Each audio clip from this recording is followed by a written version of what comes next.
आप जो बोलते हो वो साउंड एनर्जी को इलेक्ट्रिकल एनर्जी में कन्वर्ट करता है, इलेक्ट्रिकल वेव्स पे वो करता है, और वो ट्रांसफर वो पहुंचती है तार के जरिए एम्पलीफायर तक।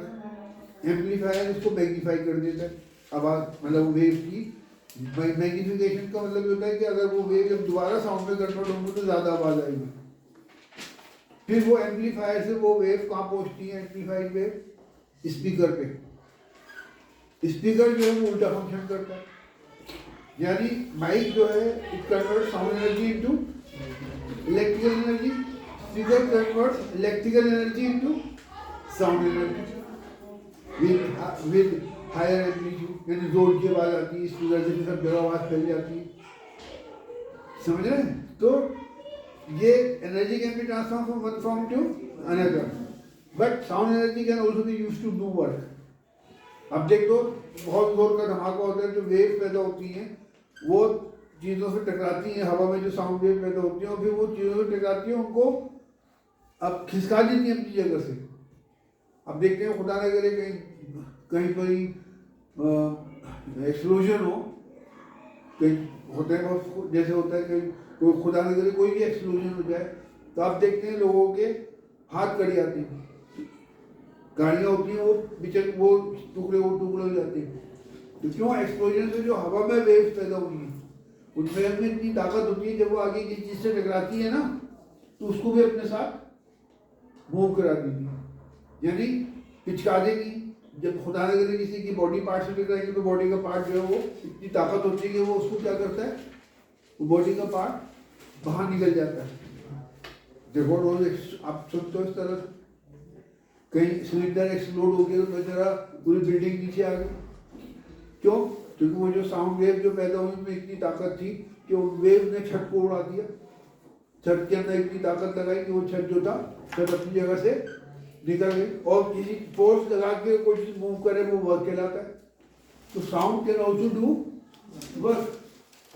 So sound is a form of energy, radio sensation of vision. Why we call it energy? Because it can be used to do work. ठीक है? अब साउंड एनर्जी जो होती है वो ट्रेवल कैसे करती है?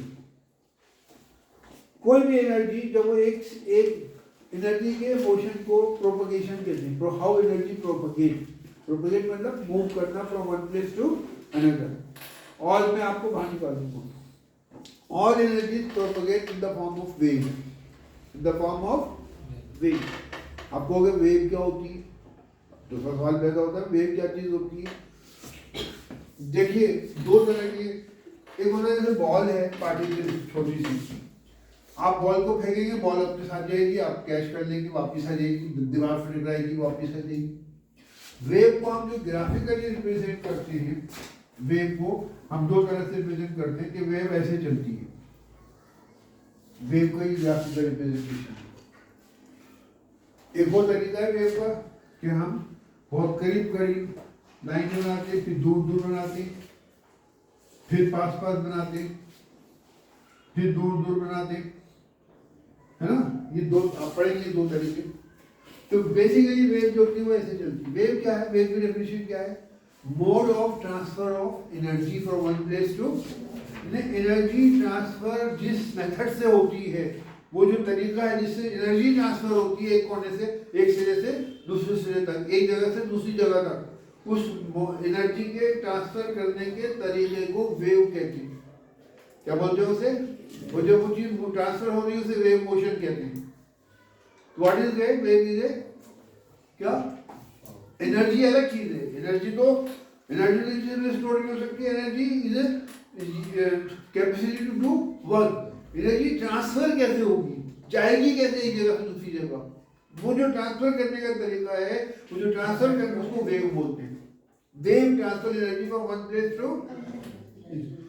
उसमें फर्क क्या है कि वेव को जो हम रिप्रेजेंट करते हैं ऐसे, हवा में जैसे वेव पैदा हो गई, हवा की लेयर जो है वो हिलेंगी, ऐसे हिलेंगे या ऐसे हिलेंगे। आपने देखी होगी रस्सी का एक सिरा हम बांध दे और दूसरे सिरे को हम खींच के हल्का सा ढीला करके अगर हाथ चलाएं तो आप देखिए यही पोजीशन आ जाती है, कभी ऊपर जाती हो कभी, और क्या बोलते हैं ये वेव बन गई। ये this is the way how to represent a wave graphically. समझ में आया? वेव एनर्जी कोई सी भी होगा, एक जगह से दूसरी जगह जाएगी तो वेव की शक्ल में जाती है। ठीक है, अब यानी वेव की डेफिनेशन क्या है? Simple, it transfer of, it is a mode of transfer of energy from one place to another. अब ये जो वेव है इसकी कुछ कैरेक्टरिस्टिक्स होती है, कुछ प्रॉपर्टीज होती है, वो हम डिस्कस करेंगे इसके बाद। पहले टाइप्स ऑफ वेव हम डिस्कस कर रहे हैं। क्या टाइप्स ऑफ वेव? जब वेव को हम डिस्कस करते हैं तो एक होती है मैकेनिकल वेव, मैकेनिकल वेव, और एक होती है इलेक्ट्रोमैग्नेटिक वेव। क्या? इलेक्ट्रो, दो तरह की वेव होती है, इलेक्ट्रोमैग्नेटिक वेव,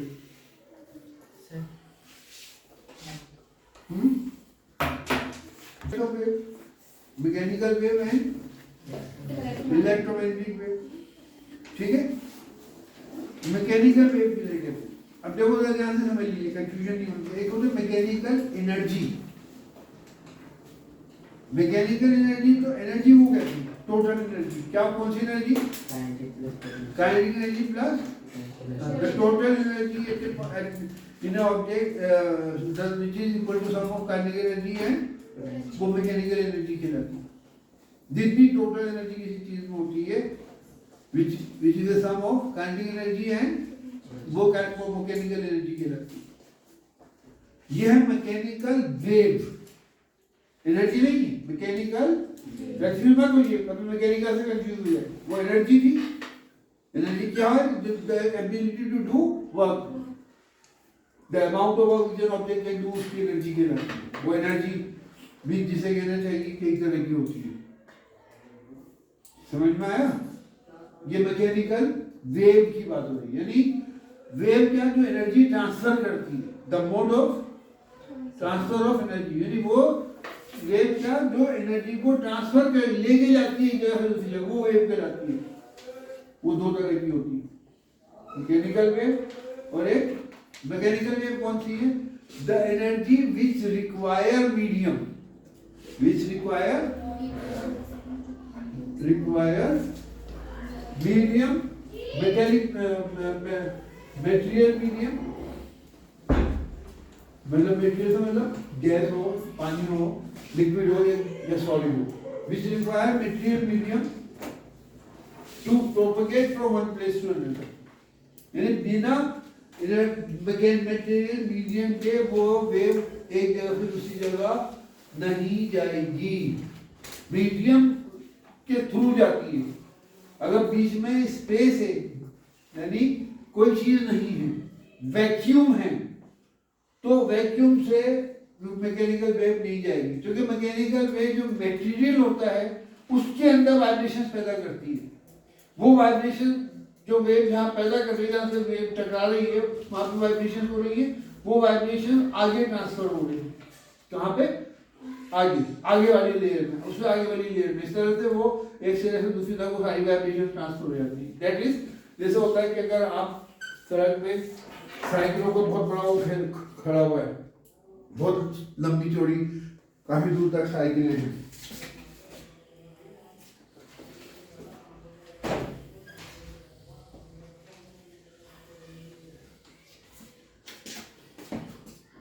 नहीं पता you will be here in 10th class और 90% यू विल नॉट बी। हाँ जी, अब आप एक साइकिल का जो स्टार्टिंग साइकिल से कोई चीज टकराती है, वो गिरती है, फिर उसके बाद अगली वाली साइकिल गिरती है, फिर उसके बाद सारी एक साथ नहीं गिरेंगी।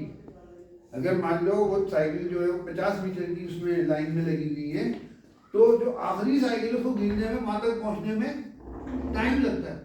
तो वो जो एनर्जी ट्रांसफर हो रही है एक साइकिल से दूसरी साइकिल, वो गिर गई, दूसरी से तीसरी, तीसरी से चौथी, तो वो एकदम एक सेकंड में ट्रांसफर नहीं होती कि बस एक टकराई और फौरन दूसरी की भी लास्ट वाली की भी एनर्जी पहुंच गई। It takes time. तो मैकेनिकल वेव क्या होती है कि जब भी कोई भी मीडियम जहां से टकराती है, उस मीडियम में वाइब्रेशन पैदा करती है। ये बात समझ में आ गई? वाइब्रेशन कभी आगे चल के आप पढ़ेंगे क्या होती है वाइब्रेशन, अभी हम उसमें नेक्स्ट पॉइंट पे आएंगे। वो वो जो पार्टिकल्स हैं वो वाइब्रेट करते हैं, वो टकराते हैं अपने बराबर वाले पार्टिकल से, जैसे एक साइकिल से दूसरे से टकराई, फिर वो उसमें एनर्जी आती है पहली वाली से, फिर वो पहली वाली एनर्जी से वो मूव करी, वो गिरी, तो वो तीसरी वाली से टकराती है, तो तीसरी वाली को एनर्जी कहाँ से मिली? दूसरी वाली से, फिर तीसरी वाली गिरेगी, हैं, आगे बढ़ेगी, मूव करेगी, वो जो वर्क कर रही है उसको एनर्जी कहाँ से मिल रही है? बराबर वाली साइकिल से।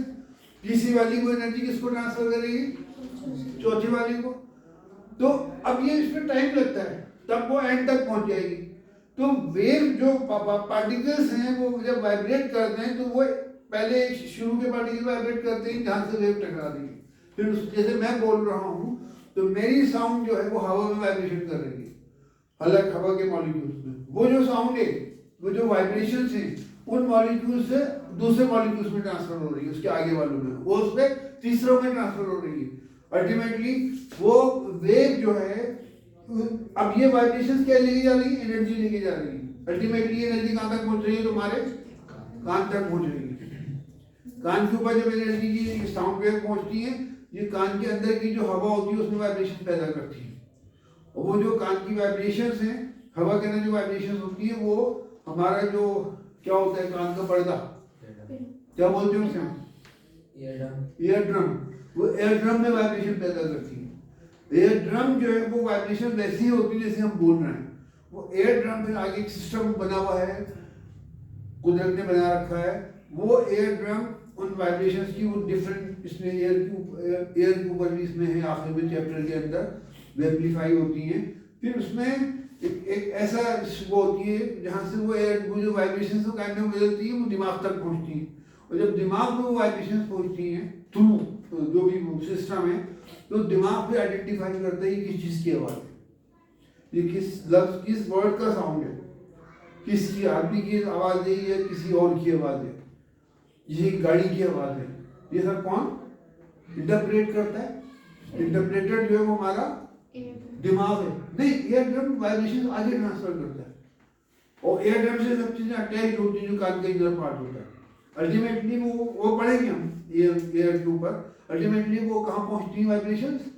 ब्रेन में पहुँचती है। फिर ब्रेन इंटरप्रेट करता है, वो आइडेंटिफाई करता है कि ये किस चीज़ की साउंड है, मशीन की साउंड है, आदमी की साउंड है, चिड़िया की साउंड है, किस चीज़ की साउंड है। Are you understanding my point? So basically wave क्या है? It is a mode of transfer of energy. The way energy transfer from one place to another, that way of transfer of energy is called wave. और जब energy transfer हो रही होती है तब कहते हैं wave motion. How many types of waves आती है? Mechanical wave.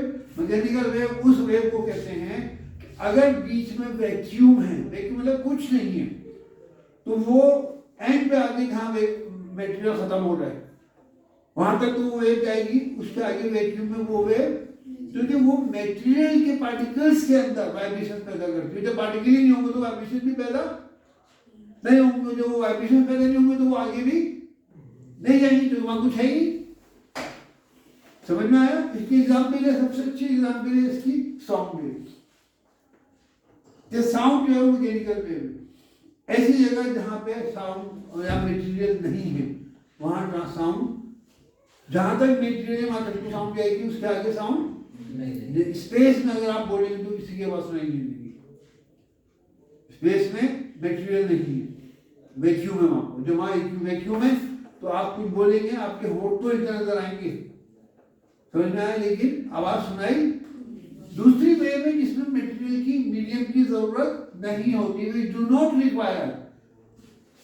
We do not require का मतलब है कि मीडियम, कुछ मीडियम है जिससे वो पास हो सकती है, कुछ मीडियम है जिससे वो पास, और अगर मीडियम नहीं हो तब भी पास हो जाएगी, है ना?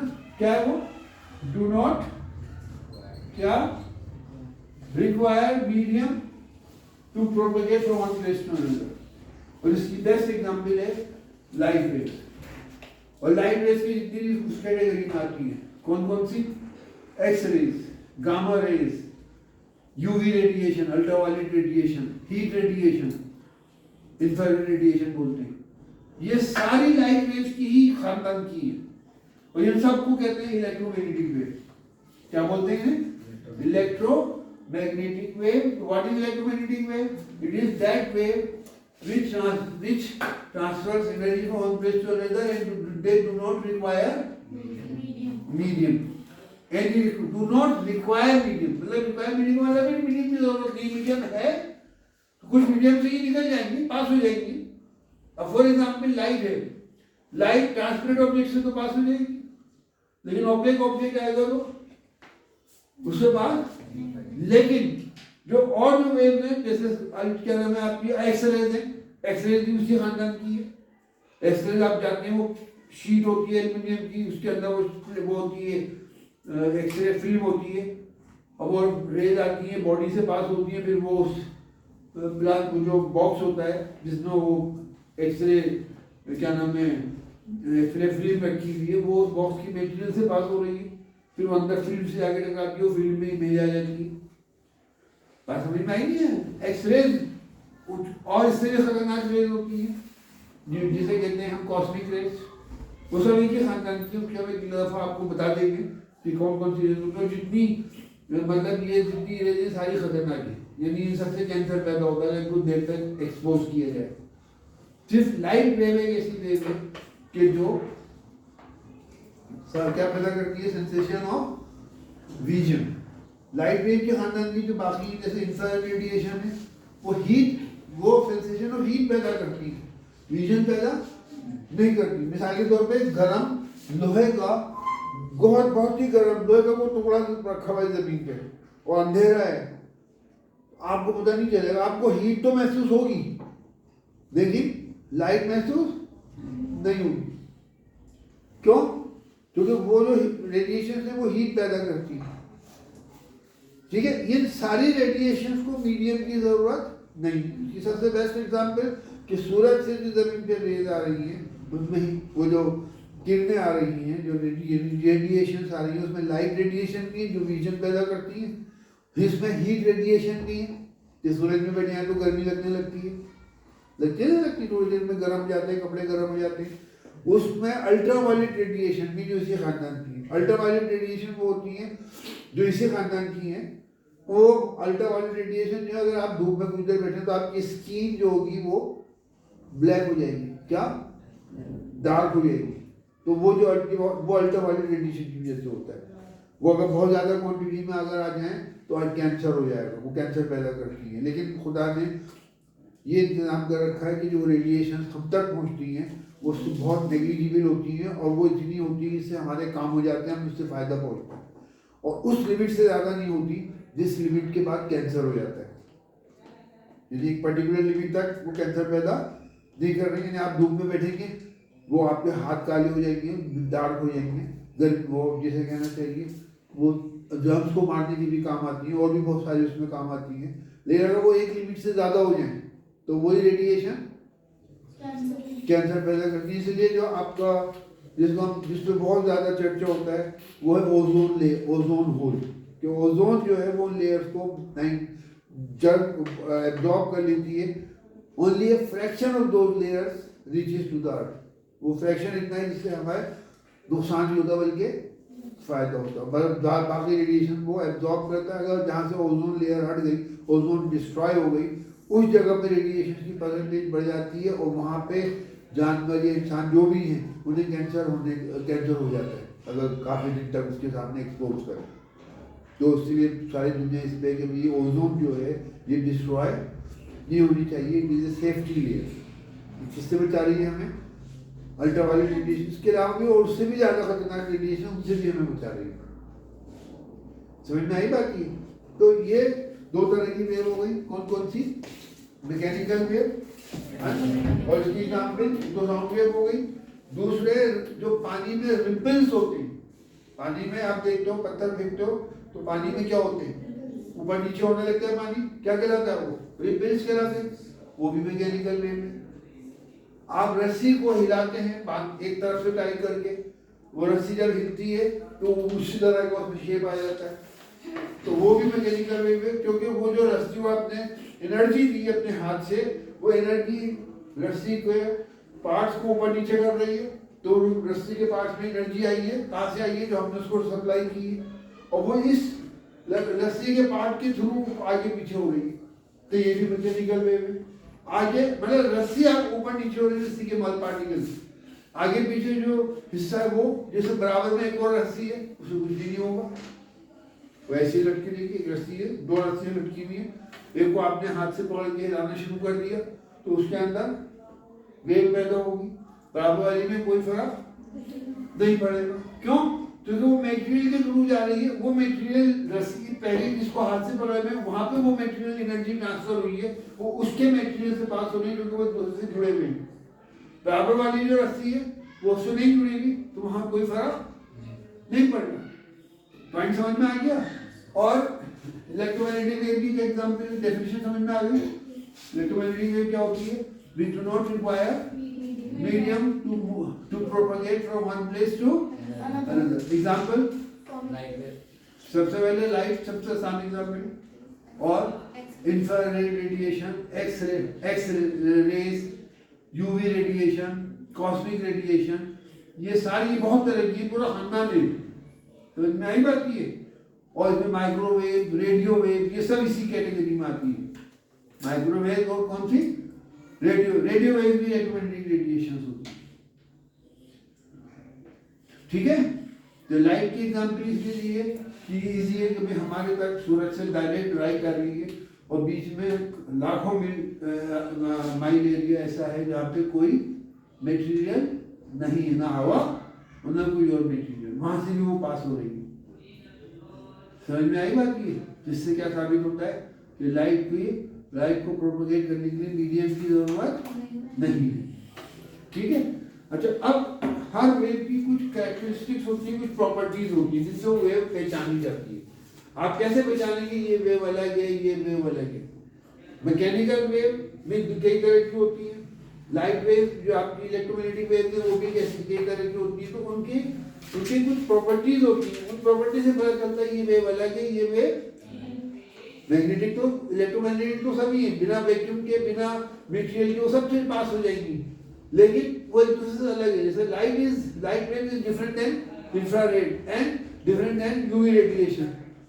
ये सारी है कि खानदान की, लेकिन लाइट वेव पैदा करती है सेंसेशन ऑफ विजन, बाकी वेव पैदा सेंसेशन ऑफ विजन। इसलिए साउंड में भी आप आगे चल के पढ़ेंगे, अल्ट्रासोनिक साउंड, इंफ्रासोनिक साउंड, कि कुछ साउंड वेव ऐसी होती है जो हमें सेंसेशन ऑफ हियरिंग पैदा करती है, कुछ साउंड वेव ऐसी होती है सेंसेशन ऑफ हियरिंग पैदा हमें नहीं करती, जानवरों को कर देती है। जानवरों का सेंसेशन ऑफ हियरिंग जो होता है वो बहुत दूर कोई सड़क पे कोई आदमी आ रहा है तो हमारे जो पालतू जानवर होते हैं, कुत्ते वगैरह, उनको वो महसूस, वो खड़े हो जाते हैं, उनको लगता है कि ये पता चल, उनको आवाज महसूस होने लगती है, लेकिन हमें पता, क्योंकि हमारे जो हियरिंग पावर है और डिटेक्ट करने की पावर है वो लिमिटेड है। जानवरों की जो है वो सबसे बहुत ज्यादा है। समझ में आया? इस तरह विजन जो होता है हम अंधेरे में नहीं देख सकते, लेकिन बैट्स जो होती है ना, वो अंधेरे में पता लगा लेती है। क्यों? क्योंकि वो जो रेडिएशन पैदा करती है, यूवी रेडिएशन, वो उनके रिसीवर भी होता है, वो किसी ऑब्जेक्ट पर टकराएंगे वो रिसीव भी कर लेंगी, और इसमें सेकंड और पार्ट ऑफ ए सेकंड लगता है। ये नहीं कि वेट करना है अभी गैया पलट के आएगी, जैसे बॉल फेंकी दीवार की तरफ, वो जाएगी फिर आएगी तो उसमें टाइम लगेगा। लेकिन ये जो रेडिएशन है इलेक्ट्रोमैग्नेटिक रेडिएशन में कोई इनमें जो टाइम लगता है वो नेग्लिजिबल लगता है, तो उनको पता चल जाता है कि एक ऑब्जेक्ट है, उस ऑब्जेक्ट के पास जाना नहीं जाना, वो एकदम आपका दिमाग वो होता है, रिसीवर होता है, और वो इंटरप्रेट कर लेती है।